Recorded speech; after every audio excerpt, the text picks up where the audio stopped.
تو یہ بات ذہن میں رکھیے گا کہ اسلام کی قومیت کی اساس وطن نہیں ہے، جغرافیہ نہیں ہے، نظریہ ہے۔ تو نظریہ اسلام ہی نظریہ پاکستان ہے۔ پاکستان کا جغرافیہ بعد میں ہے، نظریہ پہلے ہے۔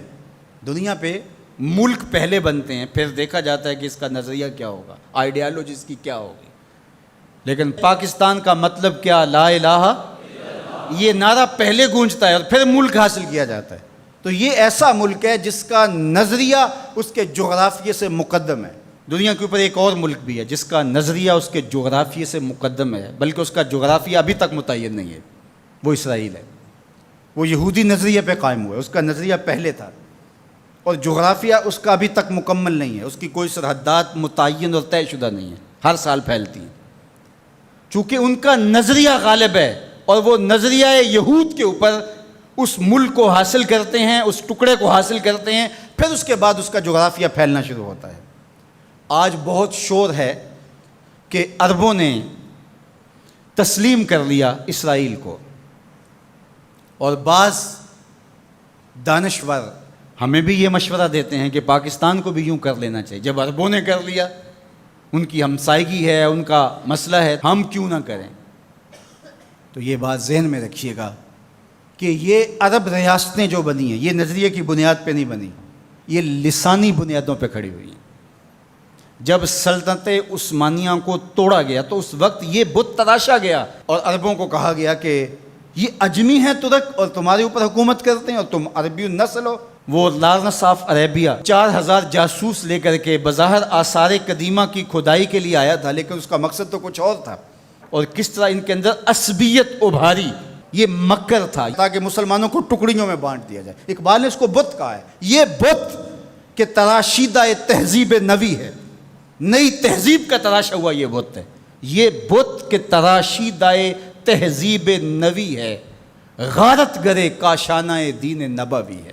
بازو تیرا توحید کی قوت سے قوی ہے، اسلام تیرا دیس ہے، تو مصطفی ہے۔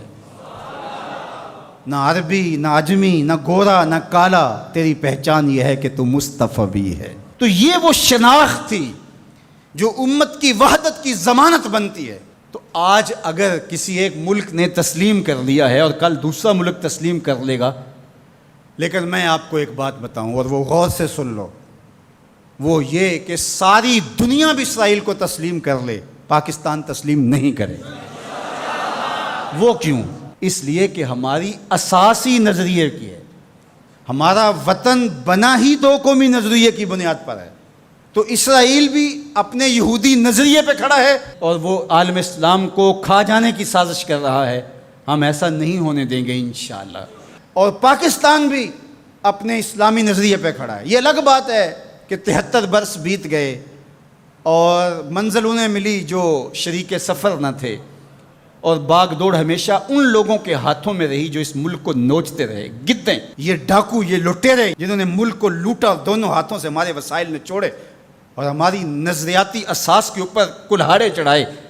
اور کبھی انہوں نے کہا کہ یہ ایک لکیر ہے درمیان کے اندر، کبھی کہا وہ بھی آلو کھاتے ہیں، ہم بھی آلو کھاتے ہیں۔ یہ کیا قائد اعظم کو نہیں پتا تھا؟ یہ علامہ اقبال کو نہیں پتا تھا؟ جن لوگوں نے قربانیاں دیں، جن ماؤں کی چھاتیاں کاٹ دی گئیں، عزتیں بچانے کے لیے کنویں میں چھلانگیں لگائیں، یہ کتنی دردناک کہانیاں ہیں۔ ماں کی گود سے بچہ چھینا جاتا ہے اور یوں ہوا میں اچھالا جاتا ہے اور پھر کرپان سے اس کے ٹکڑے کیے جاتے ہیں اور پٹک کے زمین پہ مارا جاتا ہے اور اس کے اعضاء بکھر جاتے ہیں، لیکن ماں رونے کی بجائے کہتی ہے پاکستان کا مطلب کیا؟ لا الہ الا اللہ۔ کیا یوم حساب نہیں آنے والا؟ جنہوں نے اس ملک کو نوچا ہے، اس ملک کے نظریات پہ کلہاڑے چلائے ہیں، مختلف جگہوں پہ بیٹھ کر کے اس ملک کو کھوکھلا کرنے کی کوشش کی ہے، وقت آنے والا ہے۔ یہ ملک مٹنے کے لیے بنا ہی نہیں ہے، یہ قیامت تک قائم رہنے کے لیے معرض وجود میں آیا تھا۔ یہ ملک امانت ہے اللہ کی ہمارے پاس، یہ رسول اللہ کی نگاہوں کا فیضان ہے۔ میر عرب کو آئی ٹھنڈی ہوا جہاں سے، میرا وطن وہی ہے، میرا وطن وہی ہے۔ میں یہ بات ہر سال کہتا ہوں کہ اللہ رسول کے ساتھ تو ہماری محبتوں کا رشتہ لازوال ہے، لیکن اس ملک کے ساتھ ہم ٹوٹ کے محبت کرتے ہیں، اس لیے کہ اس ملک نے اسلام کی نشأت کے لیے بنیادی پلیٹ فارم بننا ہے۔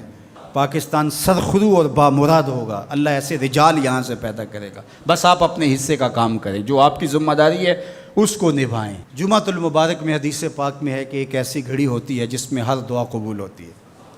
تو میں آپ کی آمین کے ساتھ آج کی ان مبارک گھڑیوں میں یہ دعا کرتا ہوں، اللہ میرے وطن کی خیر فرما، میرے ملک کو امن کے اجالے عطا کر دے، میرے ملک کو اپنی رحمات کا سایہ عطا کر دے، میرے ملک کو معیشت کا جمال عطا کر دے، ملک کی نظریاتی سرحدوں کی اور جغرافیائی سرحدوں کی مالک حفاظت فرما۔